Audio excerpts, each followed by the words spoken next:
आसाराम को कहां सुनाया जाएगा फैसला। हाईकोर्ट ने सुनवाई पूरी की है। कोर्ट ने अपना फैसला सुरक्षित किया है। पुलिस ने याचिका दायर की है और जेल में ही फैसला सुनाने की याचिका दायर की गई है। कानून व्यवस्था का भी पुलिस ने हवाला दिया है। तो अब इंतजार है हाईकोर्ट के फैसले की कि आसाराम को फैसला कहां सुनाया जाएगा, जेल में या कोर्ट में। इसको लेकर जो याचिका दायर की गई थी उस पर हाईकोर्ट ने सुनवाई पूरी कर ली है। कोर्ट ने अपना फैसला सुरक्षित रखा है। पुलिस ने ये याचिका दायर की थी कि जेल में ही फैसला सुनाया जाए। कानून व्यवस्था का पुलिस ने हवाला दिया था।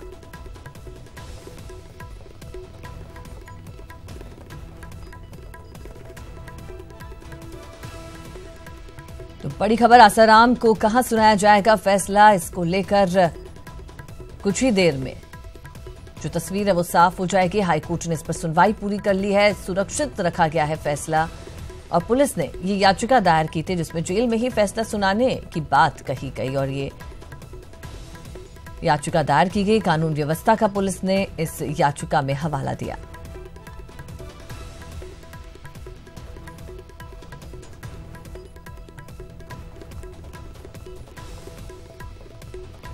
और चलिए इस पर और ज्यादा बातचीत के लिए रुक करते हैं। हमारे संवाददाता मनोज हमारे साथ जुड़ चुके हैं। जी मनोज, क्या कुछ अभी हलचल कोर्ट में देखने को मिल रही है? कब तक जो इंतजार है वो खत्म होगा?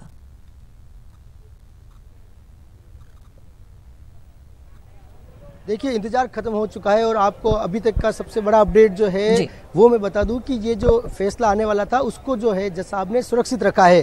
अब जो है ये पूरे मामले में ये फैसला जो है वो आज जो है अभी थोड़ी देर पहले ही फैसला आया कि फैसले को सुरक्षित किया जाता है। तो आप समझ सकते हैं कि कुछ ही देर बाद जो उम्मीद लगा रहे थे कि क्या फैसला रहने वाला है, कोर्ट में आएंगे या जेल में, उनको जेल में ही फैसला सुनाया जाएगा, इसको लेकर पूरी यहाँ पर दोनों पक्षों की बहस हुई। दोनों पक्षों की बहस और दलीलों को सुनने के बाद जज साहब ने ये तय किया है कि फैसले को सुरक्षित रखा जाता है। यानी कि हो सकता है कि आज, हालांकि उम्मीद कम है क्योंकि अब करीब आधा एक घंटा और बचा है कोर्ट की कार्रवाई खत्म होने में, तो आज तो सुनाना मुश्किल लग रहा है। लेकिन कल या फिर परसों जब भी है वो फैसला जो सुरक्षित है वो या तो कोर्ट की वेबसाइट है उस पर डाल दिया जाएगा या फिर बता दिया जाएगा। और आपको बता दूं कि उस कार्रवाई के दौरान जो है आसाराम के द्वारा लिखा गया एक पत्र भी यहाँ पेश किया गया जिसमें आसाराम ने कहा है कि मुझे कोई दिक्कत नहीं है, आप चाहे कोर्ट में फैसला सुनाएं चाहे आप जेल में फैसला सुनाएं, मेरे ऊपर आरोप है और मैं तैयार हूँ। जो कोर्ट जो है, न्यायालय जो है जो कहेगा उस कंडीशन में मैं सजा सुनने के लिए तैयार हूँ। यानी उन्होंने एक तरीके से सीधा सीधा जो है न्यायालय की बात का मान रखते हुए उन्होंने कहा है कि जो आप कहेंगे उसमें मंजूर हूँ। लेकिन आसाराम के जो वकील है उन्होंने एक तर्क जरूर दिया था कि ठीक है, आसाराम बापू जो ये बोल रहे हैं लेकिन कानून की दृष्टि से देखा जाए तो ये संगत नहीं है कि किसी आरोपी को जिसका इतने साल तक यहाँ पे ट्रायल चली थी वो पेशी पे आया था और अब जब उसको फैसला सुनाया जाना है तब उस व्यक्ति को जो है आप कोर्ट में नहीं बुलाएं, तो ये थोड़ा न्यायिक दृष्टि से देखा जाए तो तर्क संगत नहीं लग रहा है। इन सारी चीजों को सुनने के बाद जो है जज साहब ने अब फैसला जो है सुरक्षित रखा है। जी मनोज, वाकई में अब इंतजार यही रहेगा कि कब कोर्ट द्वारा ये फैसला जो है फिलहाल जो सुरक्षित रखा गया है वो सुनाया जाता है। बहुत शुक्रिया आपका हमसे बातचीत करने के लिए। बड़ी खबर मिल रही है, निलंबित आईएएस निर्मला मीणा को झटका लगा है। हाईकोर्ट ने उनकी अग्रिम जमानत याचिका खारिज कर दी है। जस्टिस विजय बिश्नोई ने ये याचिका खारिज की है। निर्मला मीणा पर 8 करोड़ के गबन का आरोप लगा था। निर्मला मीणा पर गिरफ्तारी की तलवार अब लटकी है। तो निलंबित आईएएस निर्मला मीणा को बड़ा झटका, हाईकोर्ट ने उनकी अग्रिम जमानत याचिका को खारिज कर दिया है। जस्टिस विजय बिश्नोई ने उनकी याचिका को खारिज किया है। निर्मला मीणा पर 8 करोड़ के गबन का आरोप है। निर्मला मीणा पर गिरफ्तारी की तलवार अब लटकी है।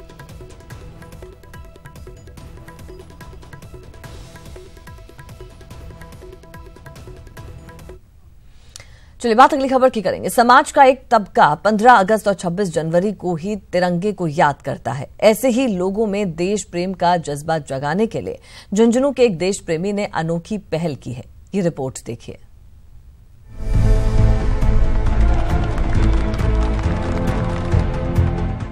जिस दौर में भावनाओं की जगह सिकुड़ती जा रही हो, उस दौर में अपने जीवन भर की कमाई राष्ट्रीय ध्वज पर लगा देना कई लोगों को भावनात्मक उबाल लग सकता है, पर दिल्ली पुलिस से सेवानिवृत्त हुए जगदीश प्रसाद झाझड़िया के लिए ये बेहद सहज और सोचा समझा निर्णय था। पहले मेरे घर पे एक 40 फीट ऊंचा जो है वो राष्ट्रीय ध्वज लगाया था।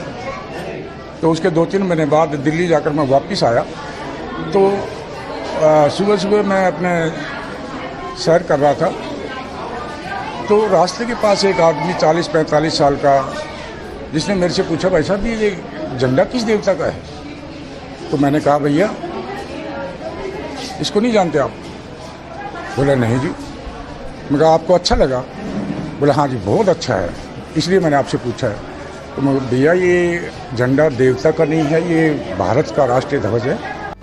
तिरंगे की आन बान और शान से लोगों को परिचित कराने के लिए जगदीश प्रसाद अपनी जिंदगी भर की कमाई खर्च करने के लिए सहर्ष तैयार थे, पर सरकारी अफसर तिरंगे के प्रति इनके जुनून को परवान चढ़ाने में कोई दिलचस्पी नहीं ले रहे थे। मैं पहले इसको डिस्ट्रिक्ट हेडक्वार्टर झुंझुनू में लगाना चाहता था, लेकिन किसी कारणवश अधिकारियों से मुझे इसकी वो नहीं मिली। उसके बाद चिड़ावा में लगाना चाहता था, वहाँ से भी कुल मिलाकर सरकारी अधिकारियों से मुझे निराशा ही हाथ लगी। दादू भारत के जान भी दे सकते हैं। You are my great super hero.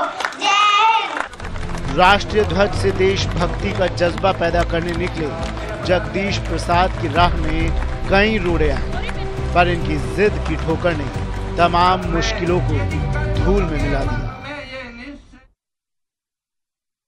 चलिए बात अगली खबर की करते हैं। राजस्थान यूनिवर्सिटी के 5 ईयर लॉ कॉलेज का मामला है। मामले में छात्रों का विरोध प्रदर्शन जारी है। कॉलेज के लिए नई भर्ती की मांग, कॉलेज में नए दाखिलों पर रोक लगी है। विद्यार्थी नई शिक्षक भर्ती समेत विभिन्न मांगों को लेकर अड़े हुए हैं। तो आपको बता दें, राजस्थान यूनिवर्सिटी के लॉ कॉलेज का ये मामला है। यहां छात्रों का विरोध प्रदर्शन जारी है। कॉलेज के लिए नई भर्तियों की मांग वो कर रहे हैं। कॉलेज में नए दाखिलों पर रोक लगी है। विद्यार्थी नए शिक्षक भर्ती समेत विभिन्न मांगों को लेकर धरना प्रदर्शन कर रहे हैं।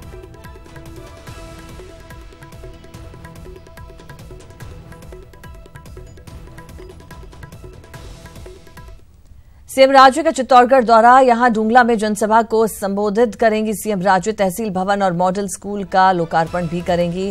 मंगलवार छोटी सादड़ी सड़क का लोकार्पण भी मुख्यमंत्री द्वारा किया जाएगा। जनसभा के बाद जनसंवाद का दौर भी चलेगा। तो 4 दिवसीय चित्तौड़गढ़ दौरे पर है मुख्यमंत्री वसुंधरा राजे। आज तीसरा दिन है दौरे का और इस तीसरे दिन डुंगला में जनसभा को संबोधित करेंगी और कई कार्यक्रमों में शिरकत करेंगे।